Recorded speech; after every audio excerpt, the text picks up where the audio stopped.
जय जगन्नाथ। आपण मैंने जदि ओडिशार जेकोसी एग्जाम प्रिपरेशन करुँच जमीक आरआई एआरआई अमीन life stock inspector forest guard forester CT and BEd तो आपण मान वीडियो इंपोर्टेंट तो आज आम नहीं आसे किसी ऑब्जेक्टिव क्वेश्चन समास उपर ओके। डेरी नक वीडियो को स्टार्ट करवा। जदि चैनल नुआ अच्छ चैनल को सब्सक्राइब करनी एंड पाखर थी बेल आइकन को दबाओ जहाँफल कि सर्वप्रथम मुझे जो वीडियो अपलोड करी तुम पाखे पहुँची पार। ओके तो देख प्रश्न नंबर 1 परस्पर संबंध थिबा दुई बा ततोधिक पद को एक पद करिवार नियम को कौन कह जाए। ऑप्शन अच्छी संधि समास कारक विभक्ति। उत्तर ऑप्शन ख समास। चलो ए सेकेंड प्रश्न द्वितीय प्रश्न समास फल वाक्यर की परिवर्तन घटे। ऑप्शन अच्छी वाक्य संक्षिप्त हुए वाक्य त्रुटि शून्य हुए वाक्य दीर्घ हुए वाक्य संक्षिप्त व श्रुतिमधुर हुए। उत्तर घ वाक्य संक्षिप्त व श्रुतिमधुर हुए।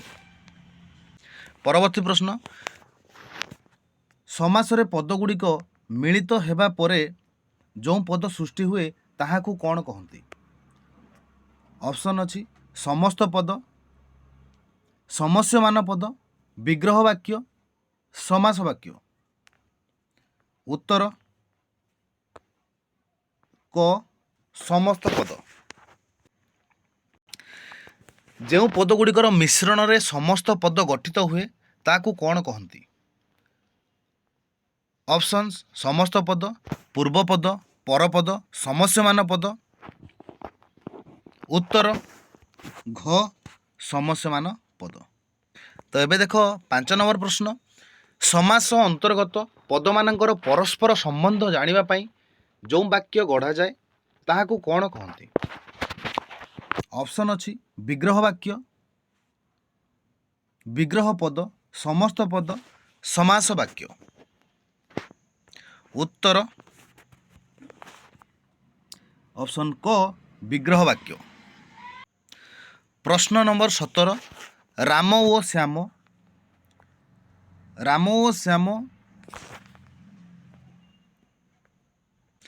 एथिरे राम श्याम की पद।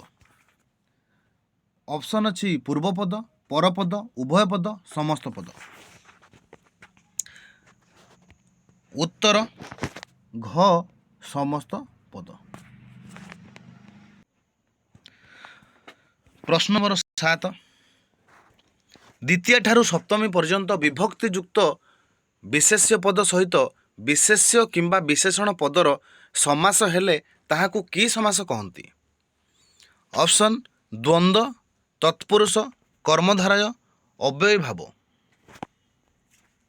उत्तर ख तत्पुरुष। राजपुत्र एहार बासव्याक्य कौन हेबो। बासव्याक्य कौन हेबो। ऑप्शन अच्छी राजा और पुत्र राजांको पुत्र राजांको परिपुत्र जे राजा जे पुत्र। उत्तर ख राजांको पुत्र। प्रश्न नंबर 9 पद गढ़िबा पई धातु निष्पन्न पद पूर्वर जो पद व्यवहार करा जाए ताकू कौन कहती। ऑप्शन अच्छी सहपद उपपद पूर्वपद परपद। उत्तर ख उपपद। प्रश्न हंस डिंब एहार व्यासवाक्य कौन हेबो। ऑप्शन हंसर डिंब हंस देइथिबा डिंब हंसीडीर डिंब हंस पाइथिबा डिंब। उत्तर ग हंसीर डिंब। प्रश्न अच्छी उपपद सहित धातु निष्पन्न पदर जो समास हुए ताहाकू कौन कहती। ऑप्शन अच्छी नज तत्पुरुष उपपद तत्पुरुष सप्तमी तत्पुरुष पंचमी तत्पुरुष। उत्तर ख उपपद तत्पुरुष। पूर्व पदरे थिबा विभक्ति रे चिन्ह लोक न होई जो समास हुए ताहाकू कौन कहती? ऑप्शन अलुक, तत्पुरुष, कर्मधारय, बहुब्रीहि। उत्तर ग कर्मधारय। प्रश्न नंबर 13 विशेषण और विशेष्य पद को नहीं जो समास हुए ताहाकू कौन कहती? विशेषण और विशेष्य पद को नहीं जो समास हुए ताकू कौन कहती? ऑप्शन अच्छी बहुब्रीहि, कर्मधारय, द्वंद्व, द्विगु। उत्तर ऑप्शन ख कर्मधारय। प्रश्न अच्छी कर्मधारय समास रे कौन पदर प्राधान्य रहे? ऑप्शन पूर्व पद, उत्तर पद, मझी पद, समस्त पद। उत्तर ख उत्तर पद। दुईटी वस्तु को तुलना करागले ताकू कौन कहती? ऑप्शन अच्छी तुलना, उपमा, तुलनीय, उपमेय। उत्तर ऑप्शन ख उपमा। प्रश्न नंबर 16 जहाँ सहित उपमा दिया जाए ताकू कौन कहती? ऑप्शन अच्छी उपमान, उपमेय, साधारण धर्म, वाचक शब्द। उत्तर उपमान। प्रश्न अच्छी जहाँ को उपमा दिया जाए ताकू कौन कहती? उत्तर ऑप्शन उपमान, उपमेय, उपमावाचक शब्द, साधारण धर्म। उत्तर ऑप्शन ख उपमेय।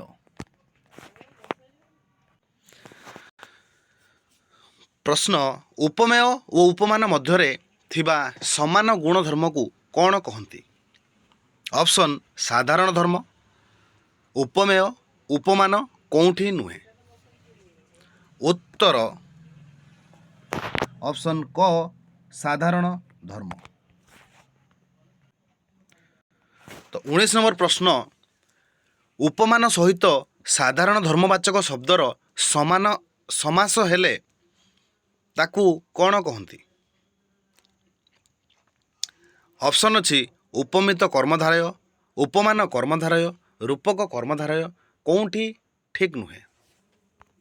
उत्तर ऑप्शन ख उपमान कर्मधारय।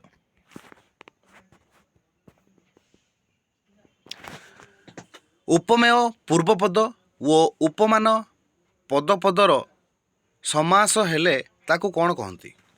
ऑप्शन अच्छी उपमित कर्मधारय, उपमान कर्मधारय, रूपक कर्मधारय, मध्यपद लोपी कर्मधारय। उत्तर क उपमित कर्मधारय। तो ये थिला 20टी प्रश्न इम्पोर्टाट अच्छी। तो प्रश्न गुड़िक तुमको केमी लगुच, भल लगुच ना ठीक लगुनि? तो कमेंट माध्यम जनाओ। आमती जो तुमको ऑब्जेक्टिव क्वेश्चन दरकार आगक आगक कमेंट माध्यम को मु रेगुलर बेस रे नहीं आसबि तुम मानक पई एंड इम्पोर्टाट रहिबो सब गुड़ाक प्रश्न। पुणी थे कही रखी जदि चैनल नुआ अच्छ चैनल को सब्सक्राइब करनी एंड पाखर थी बेल आइकन को दबाओ जमीती कि जहाँ भी मु वीडियो पकेबी सर्वप्रथमे तुम पाखे पहुँची पार।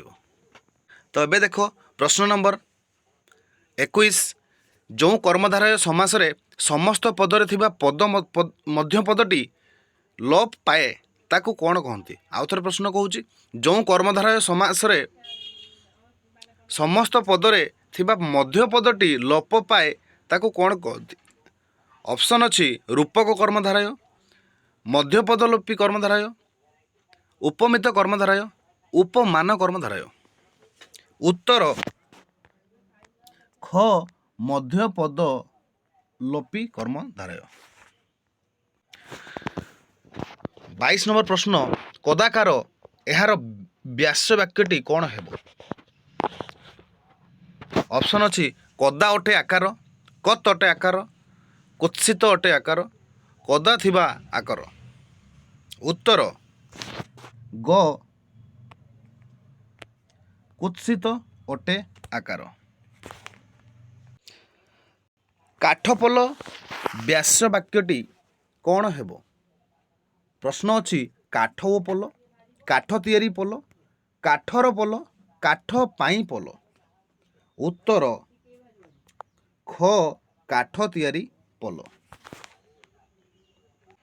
ପ୍ରଶ୍ନ ନମ୍ବର 24, ପ୍ରତ୍ୟେକ ପଦର ଅର୍ଥର ପ୍ରାଧାନ୍ୟ ଥାଇ ଏକାଧିକ ବିଶେଷ୍ୟ ପଦର ମିଳନରେ ଯେଉଁ ସମାସ ଗଠିତ ହୁଏ ତାକୁ କ'ଣ କହନ୍ତି? ଅପସନ୍ ଦ୍ୱିଗୁ, ଦ୍ୱନ୍ଦ୍ୱ, କର୍ମଧାରୟ, ବହୁବ୍ରୀହି। ଉତ୍ତର ଖ ଦ୍ୱନ୍ଦ୍ୱ। ପ୍ରଶ୍ନ ସଂଖ୍ୟାବାଚକ ଶବ୍ଦ ପୂର୍ବରେ ଥାଇ ସମସ୍ତ ପଦଟି ସମାହାର ବା ସମଷ୍ଟିକୁ ବୁଝାଇ ଯେଉଁ ସମାସ ହୁଏ ତାକୁ କ'ଣ କହନ୍ତି? ଅପସନ୍ ଅଛି ଦ୍ୱିଗୁ, ଦ୍ୱନ୍ଦ୍ୱ, କର୍ମଧାରୟ, ବହୁବ୍ରୀହି। ଉତ୍ତର କ ଦ୍ୱିଗୁ। ପ୍ରଶ୍ନ ନମ୍ବର 26, ଯେଉଁ ସମାସରେ ସମସ୍ତ ପଦ ସଦସ୍ୟମାନ ପଦମାନଙ୍କ ଭିତରୁ କାହାରି ଅର୍ଥକୁ ନ ବୁଝାଇ ଅନ୍ୟକୁ ବୁଝାଏ ତାକୁ କି ସମାସ କହନ୍ତି? ଅପସନ୍ ଅଛି ଦ୍ୱନ୍ଦ୍ୱ, କର୍ମଧାରୟ, ବହୁବ୍ରୀହି, ଦ୍ୱିଗୁ। ଉତ୍ତର ଅପସନ୍ ଗ ବହୁବ୍ରୀହି।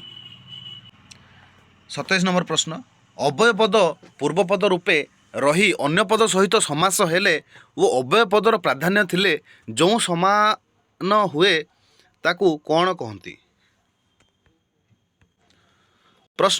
ଉତ୍ତର ଗ ଅବ୍ୟୟୀ ଭାବ ସମାସ।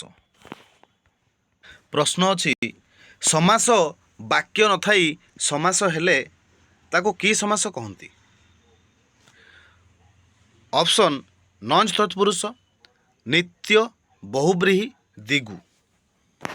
ଉତ୍ତର ଖ ନିତ୍ୟ।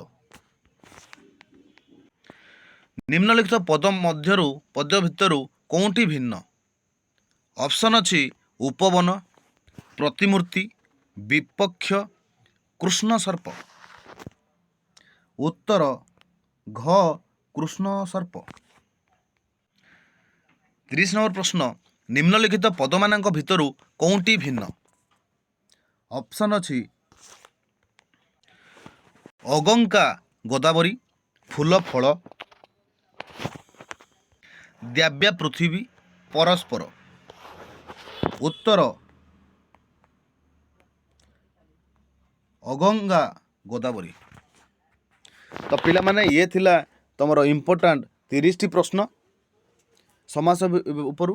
ତ 185ଟି ପ୍ରଶ୍ନ ଅଛି। ତ ତୁମମାନଙ୍କୁ ଯଦି ଭଲ ଲାଗେ ଆଉ ଆଗକୁ ଏମିତି ପ୍ରଶ୍ନ ଦରକାର ସମାସ ଉପରେ ଆଉ ଅଲଗା ଅବଜେକ୍ଟିଭ ଉପରେ ତ କମେଣ୍ଟ ମାଧ୍ୟମରେ ଜଣାଅ, ମୁଁ ଆଗ ଭିଡ଼ିଓରେ ନେଇ ଆସିବି ଆଉ ସମସ୍ତ ପ୍ରଶ୍ନ। ତ ଆଉ ଥରେ କହି ରଖିବି, କମେଣ୍ଟ କରିବାକୁ ଭୁଲିବନି। କମେଣ୍ଟ କଲା ପରେ ମୁଁ ଜାଣିବି ହଁ ପିଲାମାନେ ଭିଡ଼ିଓ ଦେଖୁଛନ୍ତି ଆଣ୍ଡ ଇଣ୍ଟରେଷ୍ଟ ଅଛନ୍ତି ଆଣ୍ଡ ଇମ୍ପୋର୍ଟାଣ୍ଟ ଅଛି ଏସବୁ ଜିନିଷ। ପରୀକ୍ଷାରେ ତୁମର ଡାଇରେକ୍ଟ ଏଇସବୁ କ୍ୱେଶ୍ଚନ୍ ଆସିବ। ଅଧିକରୁ ଅଧିକ ପିଲାମାନେ ଭିଡ଼ିଓକୁ ସେୟାର କର। ଯଦି ଚ୍ୟାନେଲରେ ନୂଆ ଅଛ ଚ୍ୟାନେଲକୁ ସବସ୍କ୍ରାଇବ୍ କରିନିଅ, ଲାଇକ୍ କର, ସେୟାର କର ଆଣ୍ଡ କମେଣ୍ଟ କର। ଧନ୍ୟବାଦ।